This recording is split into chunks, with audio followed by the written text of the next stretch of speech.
So it's come to this, a Simpsons slush video. I mean, we all knew it was gonna happen eventually. I literally put a Simpsons reference in every single one of my videos.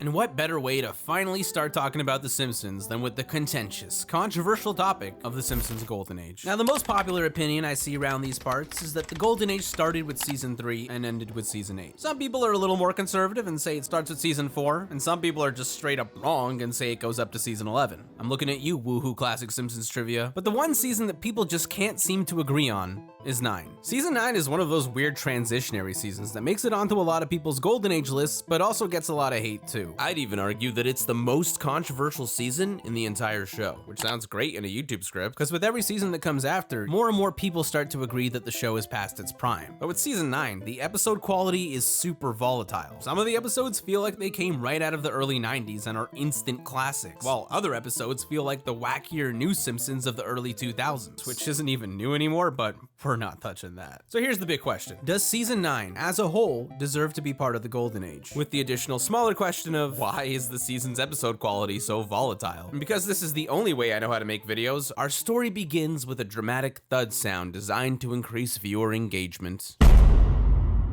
I think most people would agree that the declining quality of The Simpsons was unavoidable. I mean, how many shows really make it to 9 seasons without losing their touch? That's just how it goes with TV shows. One day you're the most important show in the world, the next day you're some schmo working in a box factory. I heard that. Now that could explain why season 9 is so volatile, but you don't want that easy answer. This is a YouTube video.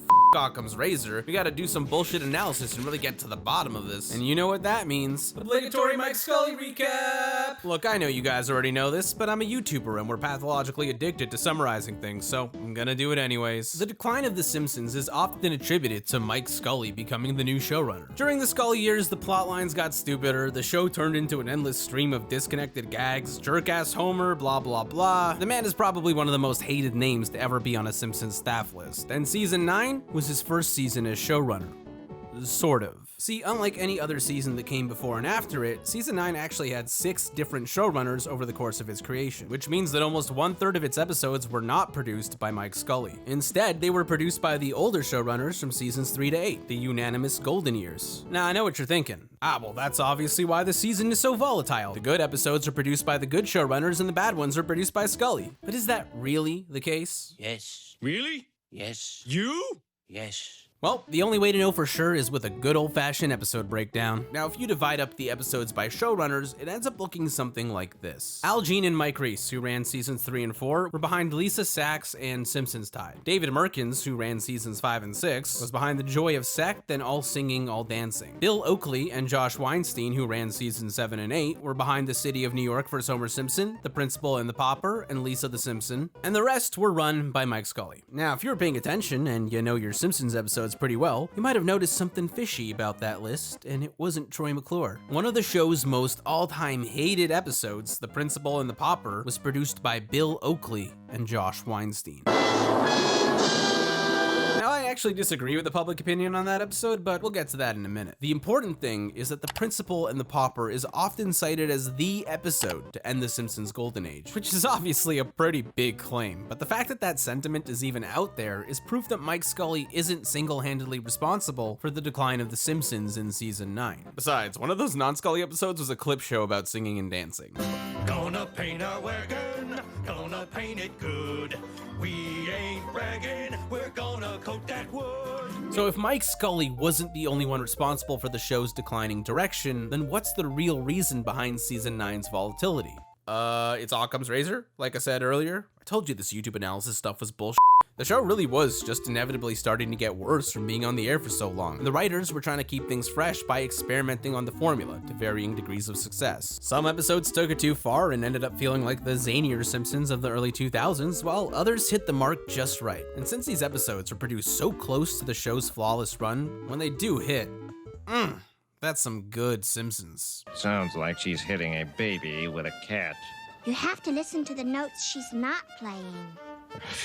I can do that at home. But how often does season 9 actually hit? Are there enough good episodes to justify calling it a Golden Age season, or do the bad episodes make season 9 the start of the post-classic era? The way I sees it is that an episode can fall into one of 4 categories. Top tier Golden Age, low tier Golden Age, top tier Silver Age, and low tier Silver Age. The top tier Golden Age is pretty self-explanatory. It basically just means that it's one of the best episodes in the entire show. But for low tier Golden Age, I'm gonna say that it has to mean it's at least as good as the worst episode from seasons 3 to 8. Oh yeah, we're going there. Basically, if I think the episode is worse than the worst episode from seasons 3 to 8, then it automatically goes into the Silver Age category, where it gets further categorized under high tier or low tier. Now, can you guess which classic Simpsons episode I chose as the worst one?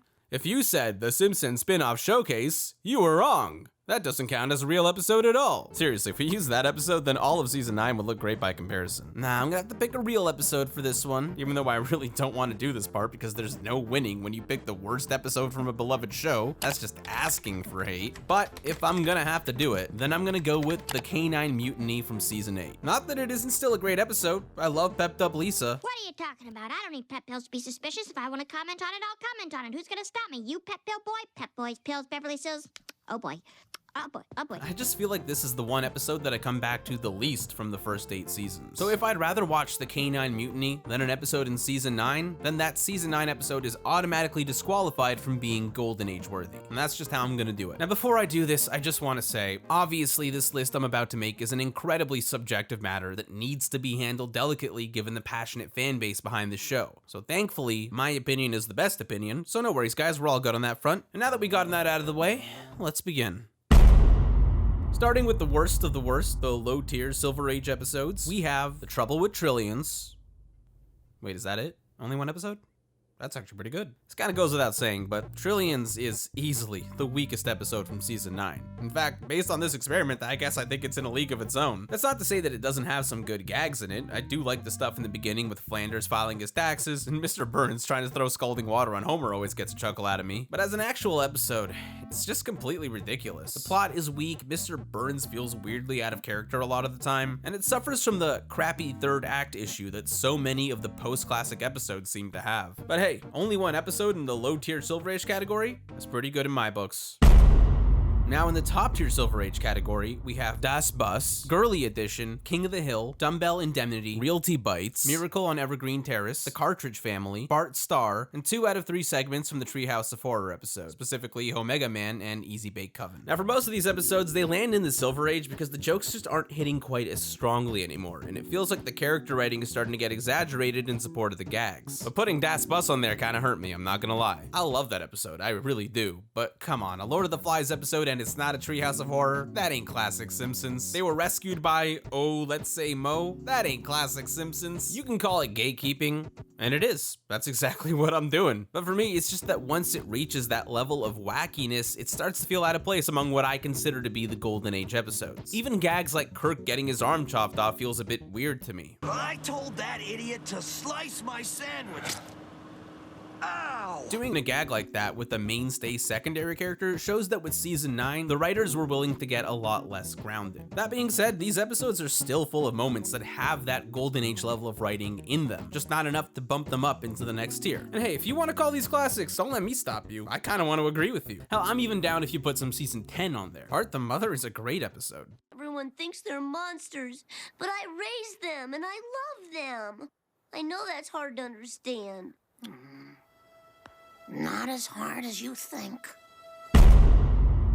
Now, I don't know if you guys have been counting along here, but we're at about 10 episodes on the Silver Age side of the tier list, which means I'm about to say that the rest of season 9 is Golden Age worthy Simpsons. For the next category, the low tier Golden Age worthy episodes, we have The Principal and the Pauper, Trash of the Titans, The Two Nahasapima Pedalons, Bart Carney, The Last Temptation of Crust, This Little Wiggy, Simpsons Tide, and Natural Born Kissers. Alright, let's just get this out of the way because I know you all want to know, what is my justification for liking The Principal and the Pauper so much? Well, the episode's f***ing hilarious. It's literally a non-stop barrage of great jokes. Look, say what you want about the retconning of Skinner's backstory, but this episode has some masterful comedy writing to it. Yes, the ending with the train is pretty zany, but it's happening to a one-off character that we never see again. And yeah, the retcon is pretty egregious, I'm not gonna lie. But here's the thing, when I first saw this episode, I was a little kid, and I didn't think it was stupid, I thought it was cool. And that's kind of like permanently implanted in here now, so I like it. And yeah, while the retcon itself is a little more out there, the episode still stays pretty faithful faithful to Skinner's personality, and it feels very grounded in the show's characters in general. We see deeper sides of Agnes and Skinner than we usually get to see, and that's the type of thing that makes for a good Simpsons episode in my book. In fact, the overall quality of the humor and character writing in all of these episodes is generally why I feel they're Golden Age worthy. They're funny, they're heartfelt, they got zazz. What is Zaz? Zing, zork, kapowza.